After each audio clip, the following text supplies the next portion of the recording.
Good evening again, and we're so happy that you're all here. So this is again another session based on this. It's the Spiritual Combat by Dom Lorenzo Scupoli. It's I think translated from the original Italian, no?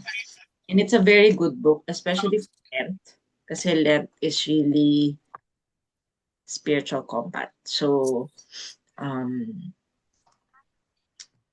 I just kind of compressed one chapter into a short session or a short reflection that we can all go through.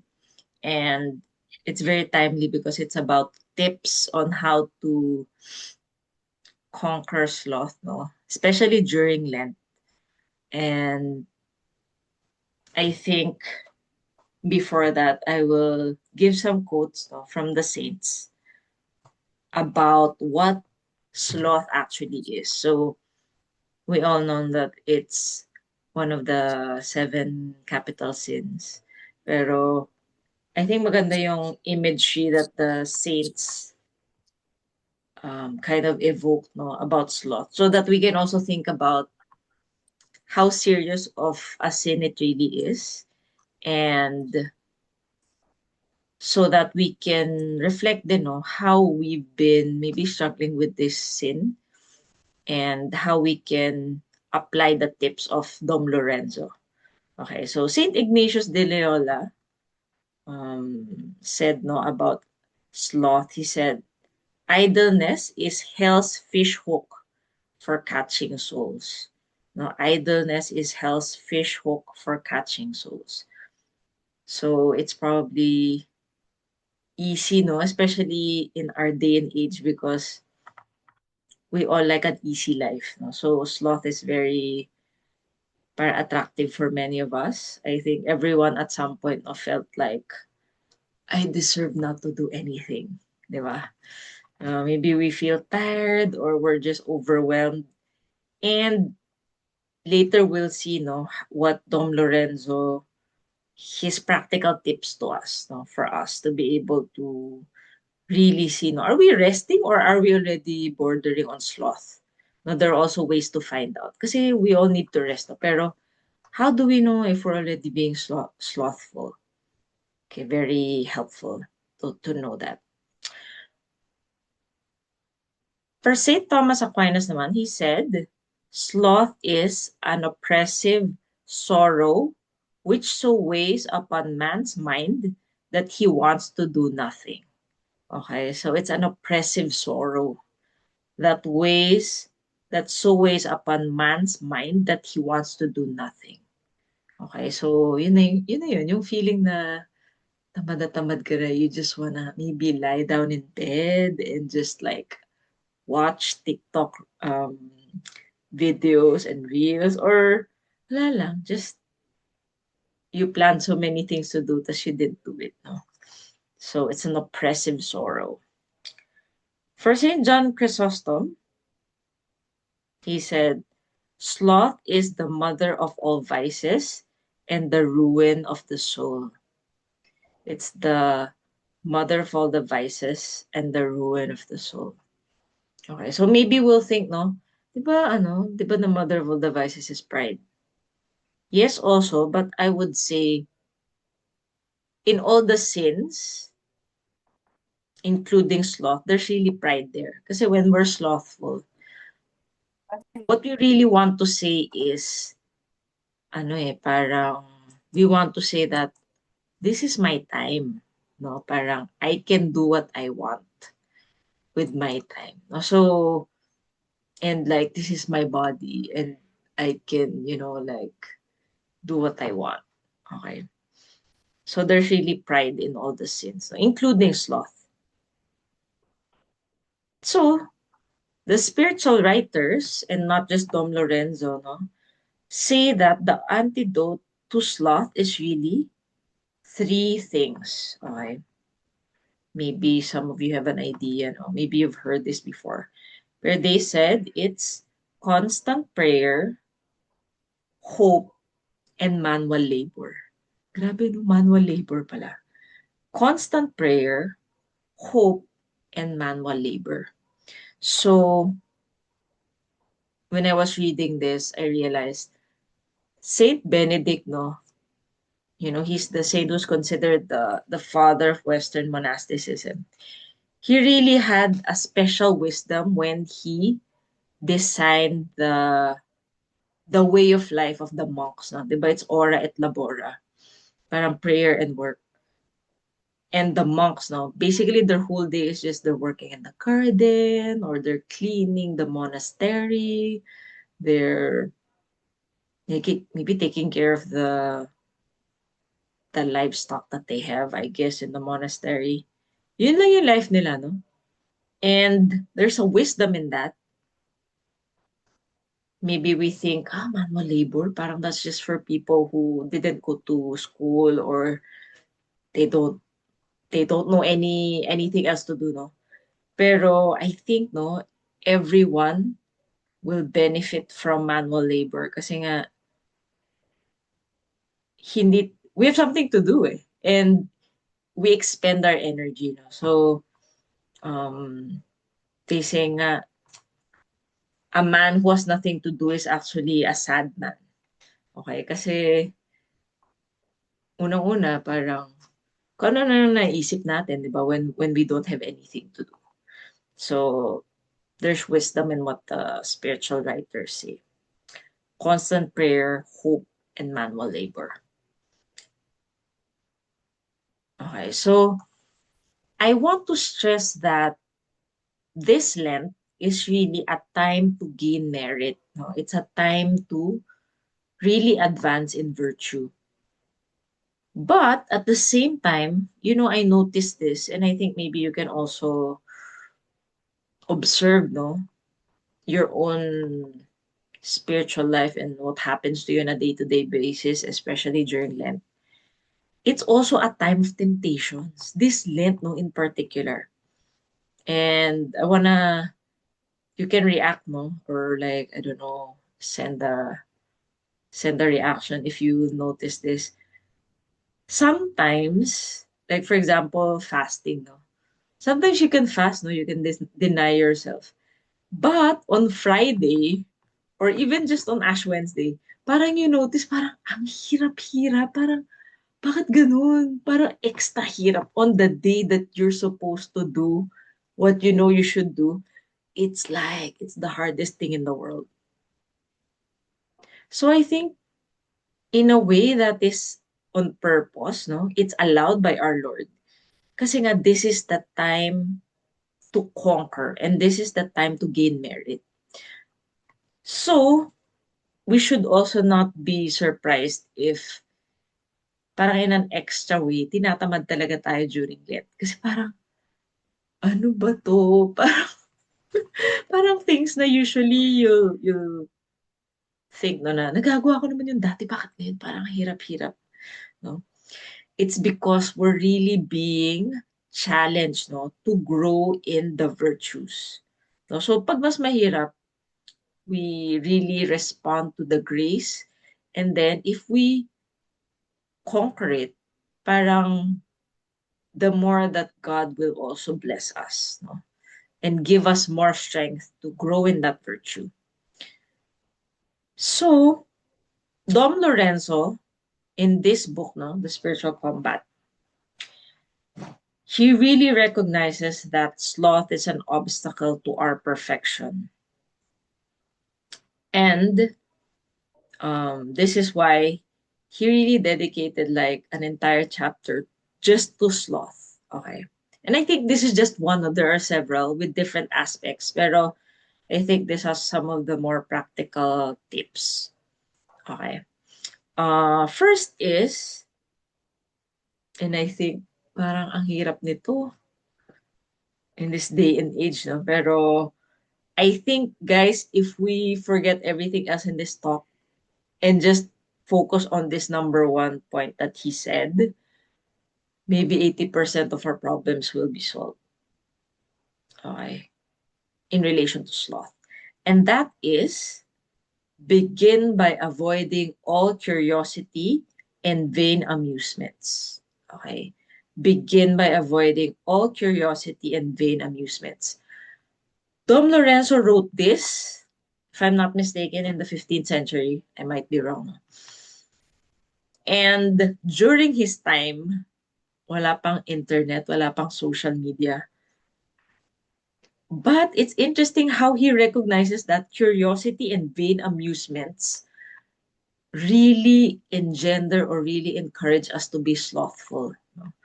So what more now for us na, grabe parang nag-start ka ng isang reel, tapos mamaya, grabe 2 hours na?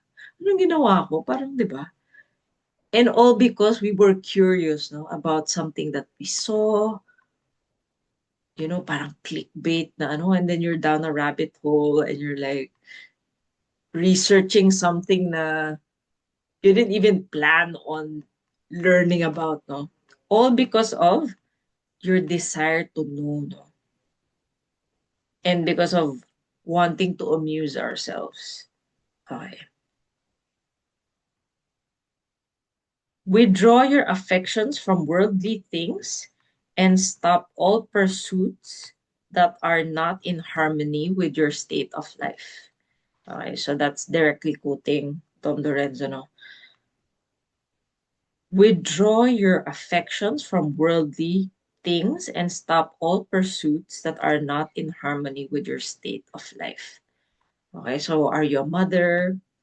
Are you a single, unmarried, working person? Are you a grandmother? Are you a wife? No? If that's not related to what you need to do, Dom Lorenzo says just forget about it, you know? Okay? It will not be helpful for us. And we are setting up ourselves to be slothful. Okay? So we're not saying naman na totally grabe, hindi na ako nag-online ever, no? We can, pero we should have a limit. No? That's reasonable. And we make sure that it does not interfere, no, with our duties of state, the things that we need to do. Okay, so alam na natin, all of us have different um, states in life. Some here are married, some are single people. Kung hindi mo naman yun kailangan, no, malaman, even if it's not bad per se, maybe it's not pornography, hindi, okay naman siya. It's, maybe, I don't know, maybe so about a celebrity or the latest movie. It's not bad per se, but Dom Lorenzo says that's exactly how the enemy works. No? He will try to get our time so that we will not do what we're supposed to do. And that's what sloth is actually also. No, it's not just doing nothing, it's doing something other than what you're supposed to do. Diba? So that's the first one.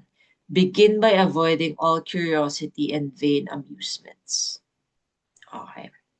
The second one is strive assiduously to comply with the inspirations of heaven and to execute the orders of your superiors. Okay, strive assiduously to comply with the inspirations of heaven and to execute the orders of your superiors. Okay, so superiors, he used these terms kasi I guess it's really in the context of the religious life. But for us, our superiors could be our boss at work. It could be, your spouse, no? Maybe asking you to do something. Um, it could be your client if you have a business, no? Dom Lorenzo is very insightful when he says here, and this is a direct quote, no? Do not hesitate. The first delay brings on a second, then a third, and thus we lose ground. Okay. Do not hesitate. The first delay brings on the second, then a third, and thus we lose ground. So you notice this, no, about ourselves. No? It could also be connected to, nagpahinga ka lang. Pero wala na, medyo alam mo talaga na nag-over ka na time that you need to rest, no? That first delay will lead to a second. The same way na the first reel on Facebook will lead to a second reel. Diba? And thus we lose ground, we lose time, and we lose parang the enthusiasm, the drive to do what we're supposed to do. Okay, so Dom Lorenzo said, do not hesitate. Kumbaga, comply right away.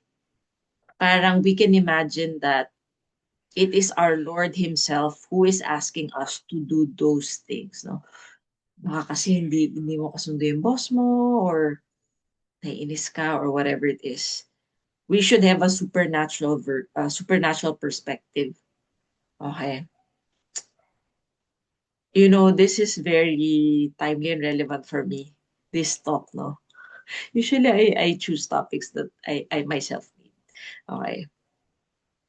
Yesterday, um, I organized a pro-life training for youth leaders and I facilitated several sessions. Tapos, it was really stressful kasi parang our secretary, her mother died, so she was not there. So basically, parang I had to cover everything. Like, really do everything, registration, the program, lahat, no? And it's the night before, tapos print pa ako ng certificates ng speakers. Okay. I asked my cousin to print the certificates kasi I was staying with them that night, no? And gabi na yun eh, we had novena pa, ganun. So, I'm like, okay, I told my cousin, just print it, it's just 2 pages, okay. And then, I know by the end of the novena na tapos na yung ma-print kasi mabilis lang yun eh. And I could really hear my guardian angel no telling me, kunin mo na yung certificates. Okay, ang kulit ng guardian angel ko talagang insisted siya, kunin mo na yung certificates, no? Pero I was like, tapos na lang. It's just there, it's fine, no? So, I usually ride with my aunts going to mass. And so I'm going quickly na kasi nga aalis na sila. No? Grabe, I'm looking for the certificates. My cousin is still sleeping. Sabi ko, nasa yung certificates? We're leaving na, ganyan. Alam mo, the whole household was in an uproar. Kasi pala, nakakatawa. For those who know my aunties, no? Anyway, at least you don't know which one. Grabe, we couldn't find the certificates. Tapos sabi ng auntie ko, shucks, yung nasa top ba ng washing machine? Sabi niya, naku, nerves, wala na. And I was looking at her horrified kasi I'm imagining na gino-joke niya ako. Kasi parang, what do you mean wala na? Ikaka-print lang yun kagabi. She actually, in her excitement, kasi mahilig magligpit yun yung tita ko.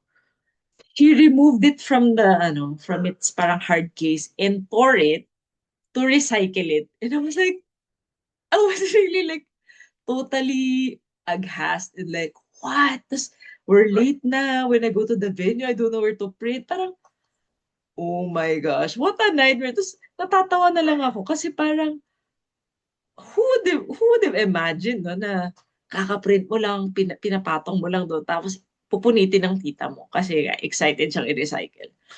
It was funny and I guess, parang comedy of error siya. Pero, I really put it here kasi in a way, sloth yung hindi ko pa siya kinuha agad eh.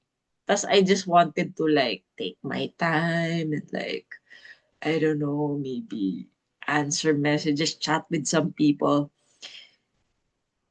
That's a prime example of we know what we need to do, pero we put it off and then bad things happen. Okay. I'm not saying that will happen every time, pero it can happen and it does happen. So, kumbaga, I think our Lord was also teaching me, no, very concretely na, kasi pag kailangan mo nang gawin, gawin mo na. Don't delay. And it was very funny kasi I really distinctly, parang meron talagang nudge sa akin yung guardian angel ko na kunin mo na yung certificates. Like, safeguard it now. And I'm like, no, I'm gonna like not do that. Diba? So, ito yung number 2 point eh. Strive assiduously to comply with the inspirations of heaven and to execute the orders of your superiors. Okay, so number 2 yun. Number 3 is do everything at the proper time and in the proper manner. Okay, do everything at the proper time and in the proper manner. So it's not just that we finish no what we need to do quickly. Parang kunwari, you need to, I don't know, wash the plates. Yung parang nagmamadali ka. Hindi mo lang siya na wash ng maigi or whatever. We have to do it as if, we're really doing it with great love, with great diligence for our Lord. No? Kumbaga, we have a supernatural virtue. And we need to do that kasi if we're just rushing through things, kasi gusto mo na magpahinga ulit, di ba? Okay? Honestly, there are people like this, no? Shout out to the phlegmatics. Are you guys phlegmatics? If you don't know your temperament, it would be good to know, no? Um, we won't develop the virtue, no? Of diligence, okay? Of really doing things well if we're tinapos nga natin pero hindi maayos. 'Di ba? So, Dom Lorenzo says, for the dread of labor and the love of ease increase in proportion to their indulgence. For the dread of labor and the love of ease increase in proportion to their indulgence. Okay, so what does that mean? The dread of labor, that feeling na parang, mag-work na naman ako. Like tonight, no, Sunday, di ba? How many of us honestly are like, Monday na naman. That's the dread of labor, of exertion, no? When we don't feel like doing hard things, no? Um, that feeling increases when we actually indulge in that feeling and give into that inclination na, tinatamad ako ngayon. Papakalate muna ako, tatambay muna ako somewhere sa Starbucks or dadaan muna ako 7-Eleven or, yung I'm gonna procrastinate, no? That feeling increases the more that we give into it. So, we have to just do it right away, but not para matapos, but to do it well. Okay? So, labor um, becomes so distasteful that the lethargic hesitancy in applying oneself to work or even the total neglect of work is the result. Okay, so that's what Tom Lorenzo says, no, na parang working or doing something difficult, sobrang ayaw na natin na parang we hesitate. Parang it's already second nature for us to hesitate to work so much so that we end up neglecting what we need to do. Or sometimes we altogether don't do it na kasi parang, wag na lang. Pwede pa naman yata next week yan. Pwede pa naman bukas yan, di ba? So, we have to crush that inclination. Okay? Um, we can imagine na parang we are advancing our purgatory. Okay? Kasi nga it's so hard, di ba? Yung parang, like, I don't want to do this anymore, di ba? It's also a parang mortification. Kasi if it's so distasteful to us, we can really offer it, no? Na, Lord, na-advance ko na yung purgatory ko. Or, this is for the souls in purgatory. Okay, maybe we have a loved one who died recently or, someone we know, or maybe even someone alive, no? who needs our sacrifice. We can offer that, no, for an intention. Para at least somehow may meaning eh. Kasi minsan 'di ba parang there are things na parang di mo na alam bakit ko pa 'to ginagawa, 'di ba? So it can have meaning, supernatural one. So sloth, it has a way of spreading to the other faculties, no? Don Lorenzo explains that it doesn't only affect our will, but it also blinds our understanding. Okay, so what does that mean? No? Ang effect nito is our resolutions usually no longer have an effect on us. Okay, so this is the sign na we are being slothful. No? Baka meron kayong ginawang resolution na wala na. Hindi nyo na siya nagawa, hindi nyo na siya naalala, hindi nyo na na-apply. Okay? Yan yung mga ano yung mga classic na, di ba nag-retreat ka? Tapos di ba may resolutions? Isipin nyo ngayon, have we stuck to that resolution? Kasi if we have not, then it's most likely because we have become slothful. Okay? Parang na-blind na yung mind natin dun sa importance of those resolutions.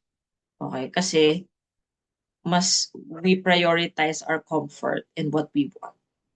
Okay. So that's the third one. Do everything at the proper time and in the proper manner. Okay. Number 4 is reflect often that a small ejaculation, genuflection, or the least sign of respect to the divine majesty is greater than all the treasures of the earth.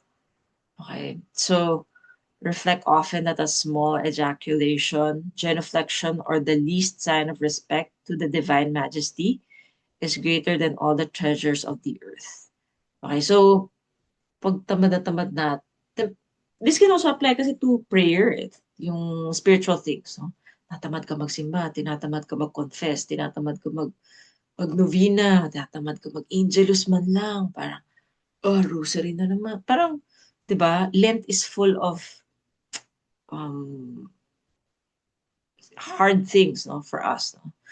Mga fasting, mga nag-promise na magfa-fast ng Wednesday and Friday, ayaw mo na. Di ba? We can reflect that the smallest thing, no, we do for God is so precious in God's eyes. No? So when we think about that, parang na-encourage tayo na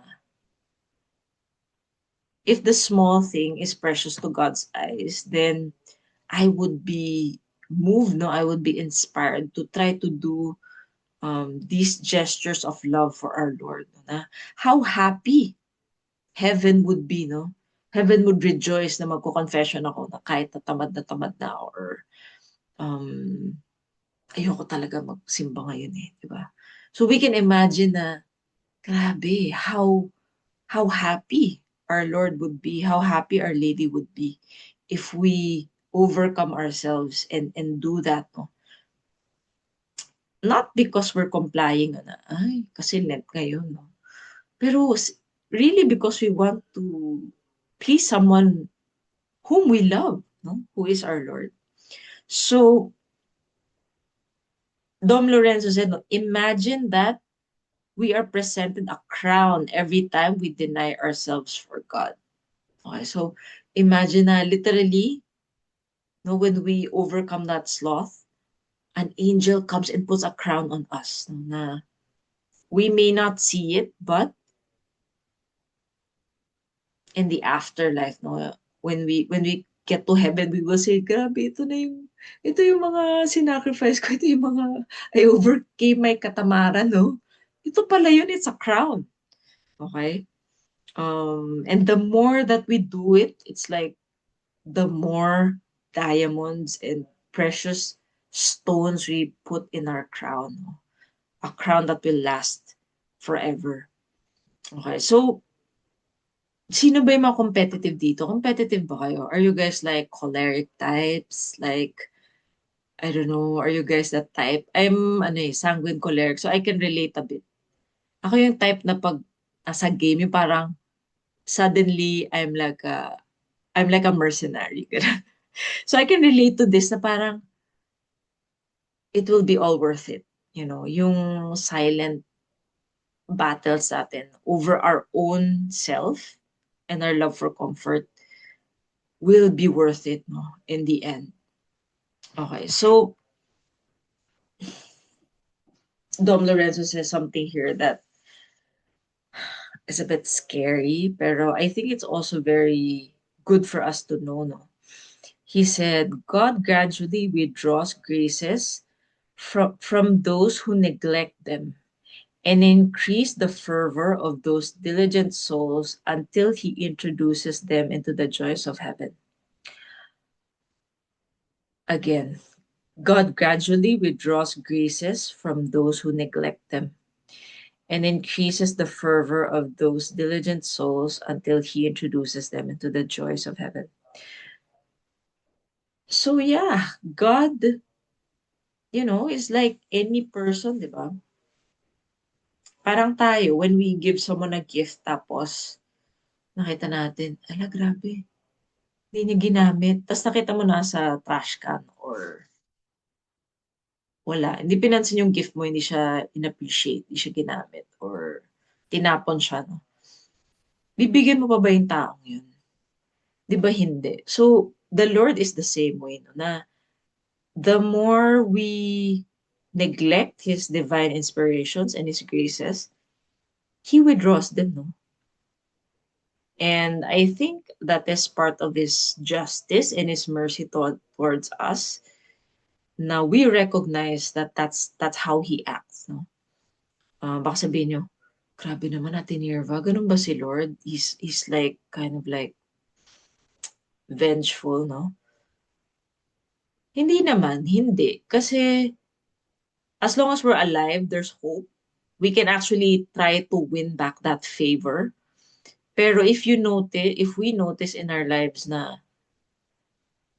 there are graces na we no longer have or we're losing fervor in those areas, it's because maybe we were slothful. No? We neglected those graces.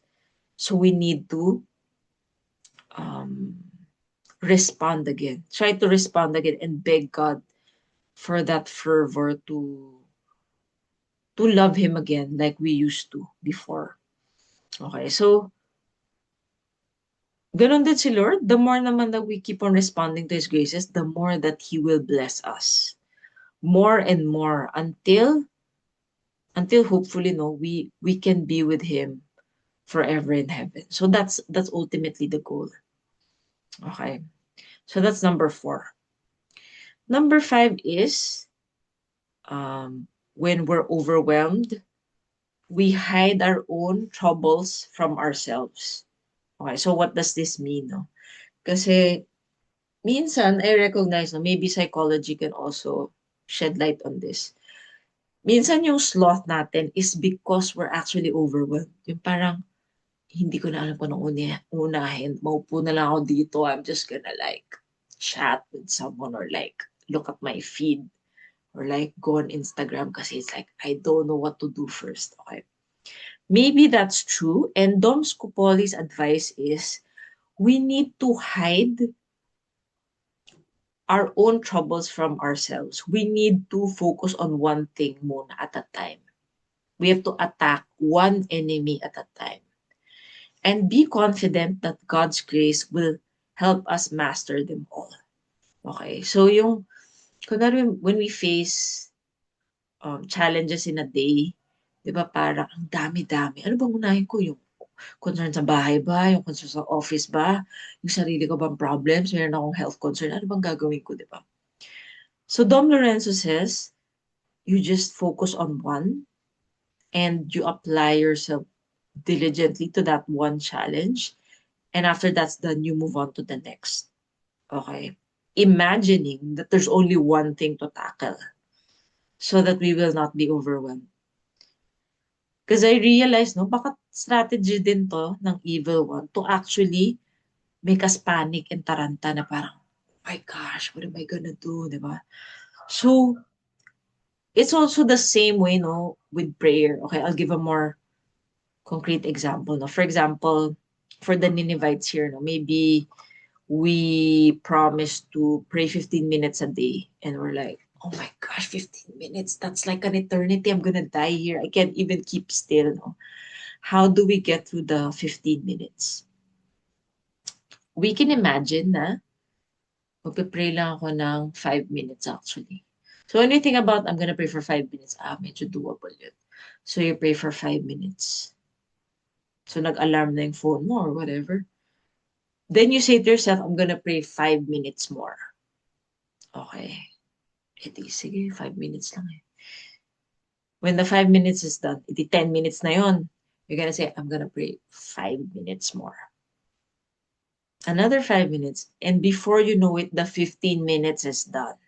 Okay, so that's actually how Dom Lorenzo said we should try to approach our challenges, no? Not seeing everything all at once and getting overwhelmed, but just knowing what it is I need to know now, I need to do now, do it, and then move on to the next. No? So, um, we end this reflection by knowing that um, really to conquer sloth is an act of hope also. No? Kasi maybe some of us, are feeling, ano na, parang, ganyan na talaga eh. Wala na akong magawa. It's just how I am now. No? I'm just going from day to day, and, I can't do anything about it. We have to hope, no? And we have to recognize the graces that our Lord gives us. We just need to guard ourselves from the way now we have been led into this sin, no? Maybe it's through our phone, no? Maybe our phone is actually our greatest temptation. Or maybe it's certain people, no? Na pag kinausap mo, wala na. 30 minutes na pala kayo nag-uusap, di na kayo nag-work. Or are you always on Netflix? Or are you always on online Shopee ba yung ano mo, challenge mo, or um, iba-iba, no? So we need to have hope that we can overcome this vice, do good, and um, guard ourselves, no? Guard our hearts from this vice, especially this Lent, because it's a time of temptation, but also a time of great grace. With that, may God be praised.